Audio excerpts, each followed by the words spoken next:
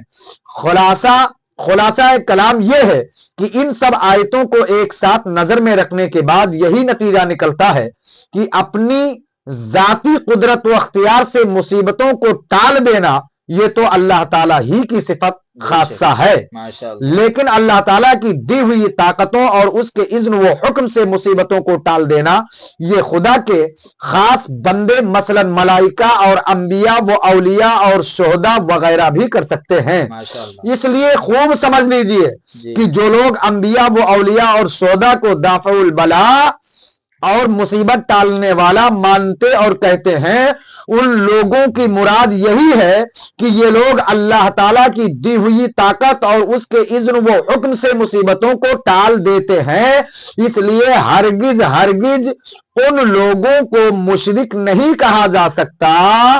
مشرک وہی ہوگا جو یہ عقیدہ رکھے کہ اللہ تعالیٰ کی طرح انبیاء و اولیاء بھی اپنی ذاتی قدرت و اختیار سے مصیبتوں کو ٹال دیا کرتے ہیں۔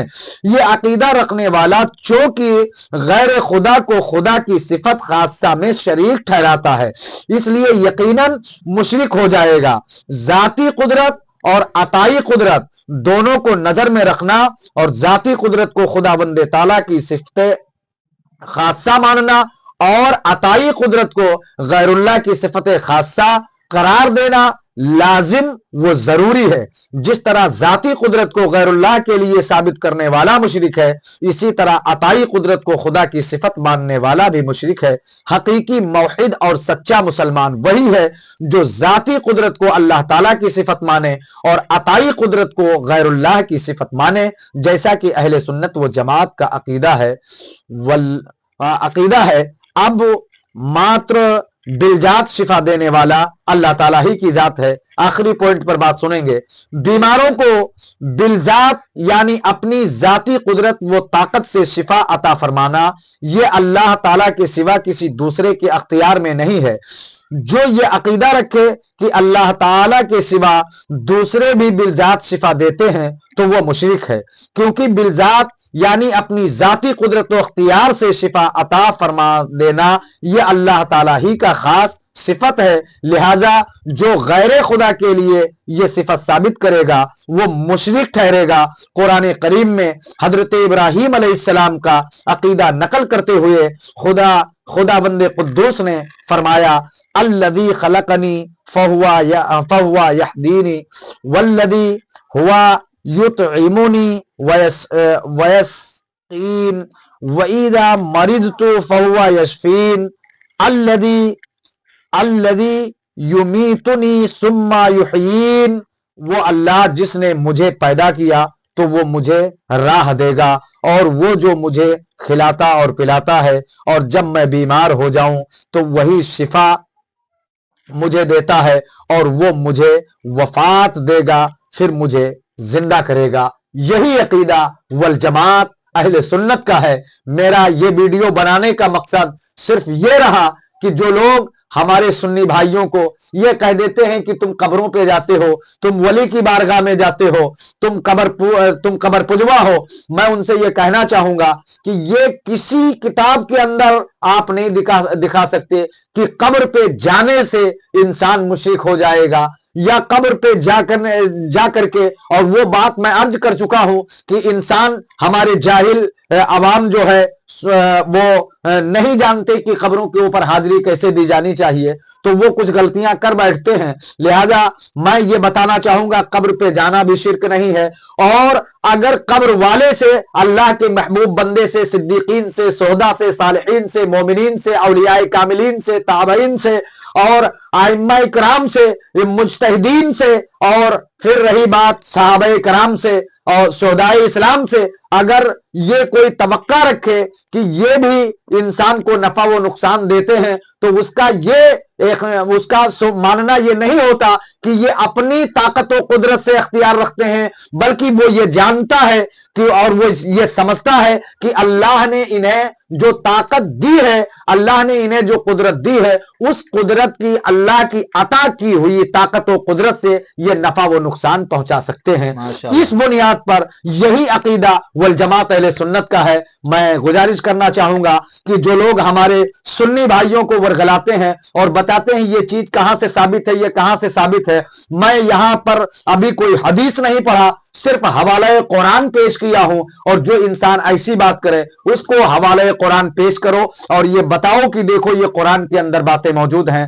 میں امید کرتا ہوں اور گوشے گزار ہوں کہ مالک و مولا ہم تمامی حضرات کو اور ہمارے سننے والے تمامی حضرات کو ان باتوں پر عمل کی توفیق و رفیق عطا فرمائے، اور تمام بری خصلتوں سے، تمام بری باتوں سے بچنے کی توفیق و رفیق عطا فرمائے۔ الہ العالمین اتنی دیر کی گفتگو میں کسی قسم کی لغزشیں، غلطیاں، کوتاہیاں ہوئی ہوں، مالک و مولا تیرے حبیب کا وسیلہ پیش فرما کر تیری بارگاہ میں توبہ کرتے ہیں۔ استغفر اللہ ربی من کل ذنب واتوب الیہ، استغفر اللہ ربی من کل ذنب واتوب الیہ۔ مالک و مولا اپنے حبیب کے صدقے سے معاف فرما۔ واخر دعوانا ان الحمدللہ رب العالمین وما علینا الا البلاغ۔ السلام علیکم ورحمۃ اللہ تعالی وبرکاتہ۔ وعلیکم السلام ورحمۃ اللہ وبرکاتہ۔